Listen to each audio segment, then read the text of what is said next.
We've covered a lot on the Awakening of the Rebellion 2.9 update for Empire at War Forces of Corruption. We did a first look at the new mod. We then looked at all the faction changes for Rebellion, Empire and the Black Sun, and on our last video of the coverage of the new mod before it releases, I brought on Mr. Pres one last time to talk about all of the ship combat changes that are coming to 2.9. Now there is an enormous amount of changes here, as well as new models, stat breakdowns, debuffs and so much more. So rather than me explain what these changes are, I'm going to hand it over to Mr. Pres in our interview a couple of days ago. So be sure to hit that like button, hit that subscribe button and enjoy the video.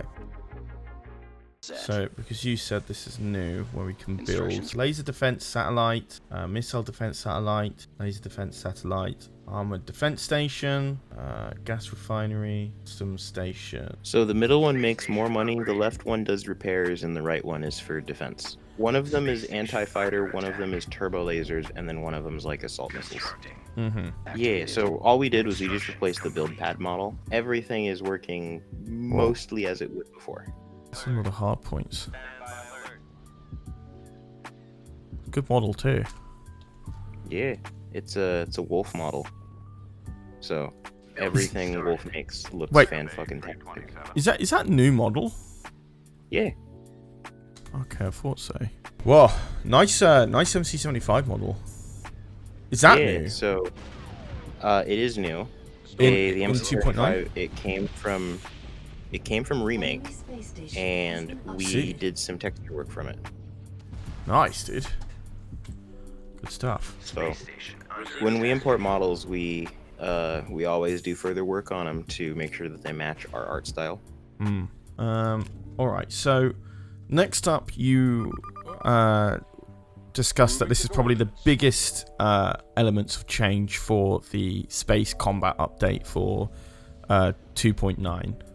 And that is the class, role, shield, and the hull changes, and probably a lot more as well that I'm missing. So if I go ahead and pause this game here, we can see in the Tector Star Destroyer that we've got our class, which is a capital ship, obviously. We've got the role, which is a battleship, which I'll let you dive into in a little bit. And then we've got the shield and hull, which is standard, but then we also see slow charging anti-turbo laser. That's really interesting. And heavy armor. And for example, the VSD, if I can get that one to display once it's finished its hyperdrive, we can see on the Victory 1, it's got the cruiser, roll artillery, and then the shields, hull, and the shield being slow charging balanced and medium armor. Did you want to dive into those? What's the difference between slow charging balanced and slow charging anti-turbo laser? What's the difference between light armor to heavy armor, etc.? So I guess we'll go ahead and we can start off with the shield types. So for larger ships, there are essentially a couple different shield types that we have available, and then we've also split the shields into different recharging rates. So the recharging rate is just how fast the shield assembles if it's damaged. So when you see slow charging or average charging or fast charging, all it means is how fast it charges. So a fast charging shield reassembles quicker. Gotcha. With the Tector Star Destroyer, that said anti-turbo laser shield. So basically what that means is this shield is tuned to be resistant against turbo lasers and high caliber weapons. However, it does mean that it is weaker to rapid fire weapons like laser cannons or fighter lasers. So you can use rapid fire weapons to lower the shields on a Tector Star Destroyer. Now, a balanced shield basically means that it is decent against all incoming damage. So there's no modifiers to skew it one way or the other. So a balanced shield is what you're going to find on most ships, and it just kind of repels a little bit of everything. So what do you think it tends to be the most effective type of shields here? Because I feel like anti-turbo laser might be a little better than balanced. I'm not sure. Like, I'm taking a bit of a guess there, based on my experiences. It's gonna entirely depend on what you're fighting. Yeah. So, like, right now, your Tector is coming into range of a Gladiator, and the Gladiator has Light's turbo lasers as its primary armament, and secondary armament, it has some laser cannons. So against its turbo lasers, the Tector is going to do quite well because the turbo lasers that it has are the longest range thing that the Gladiator can throw at it.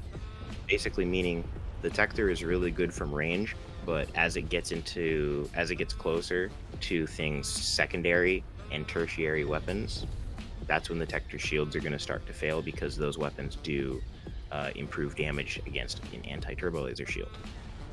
Whereas balanced shield is a lot more likely to survive in those close range engagement. And another thing as well, but the differences between light armor, medium armor, and heavy armor for ships that range from frigates all the way to capital. How does that affect how these ships take damage and their durability as well?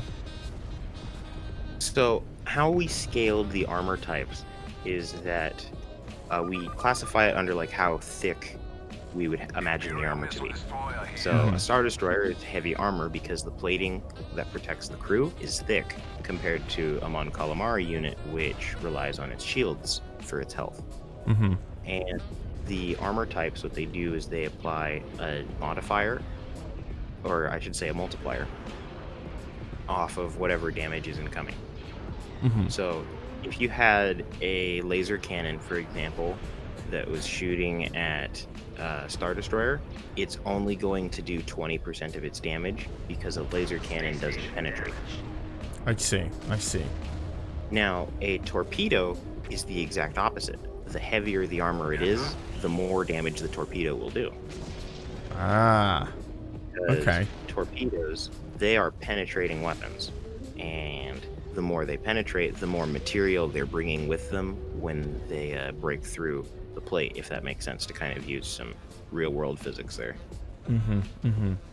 So like, it can be quite easy to assume that heavy armor is better than light armor, but realistically, if you bring in a selection of Victory 1s and use their torpedoes against, say, a Tector Star Destroyer where it's got heavy armor, that's going to be quite effective against it because, as you mentioned, torpedoes and concussion missiles are good against heavy armor. So, though the rockets of a VSD, they're not considered torpedoes in the code. They're considered, basically what they're good against is they do explosive damage, good against weaker and light armor targets. I see. So, what you would want would say something be like a Providence with its torpedo launchers or bombers, and that would be your counter against heavy armor units. I gotcha. And then you can also use heavy turbo lasers because heavy turbo lasers do 100% damage against heavy armored units. And I believe that's what the Tector Star Destroyer has as well. Yep. Interesting. Okay. So you put a lot of detail in all of these descriptions of ships. So we're talking everything from not just the standard that you would expect with a shield and hull and speed, but you've got things like the ideal range and the max range of a ship, how well their turning is, how well their acceleration, their speed in terms of numerical value. There's a lot of data here to help people build their perfect fleet for a specific scenario. Which I think is what's all about, the new space combat, which I guess we saw with the ground combat in 2.8 as well. What would you want people to do with all this new information that are now on pretty much every ship in terms of their descriptions? So when we were making 2.9, we wanted players to be able to understand their units at a glance without having to buy it, use it, and then learn how it functions on the fly. So the more information that we can give the player, I think the better. And if we can present it in a way that's nice and clean, that's going to be the best thing that we can possibly do. And all of the information that is being presented to you is something that's going to help you out. So when you have a unit that has a low acceleration but a higher speed value, it means it's going to take time to get up to that top speed. But when the unit gets going, it's going to be pretty fast. So like the Bellator Super Star Destroyer, for example, is one of those types of units. The Bellator was known for its speed, but no one said it was known for its acceleration. And there are some units that get up to their top speed very fast, but have a low top speed. So that kind of differentiation is going to say, okay, who's going to have a harder time maneuvering once a battle is started versus who's going to be the first one in the battle.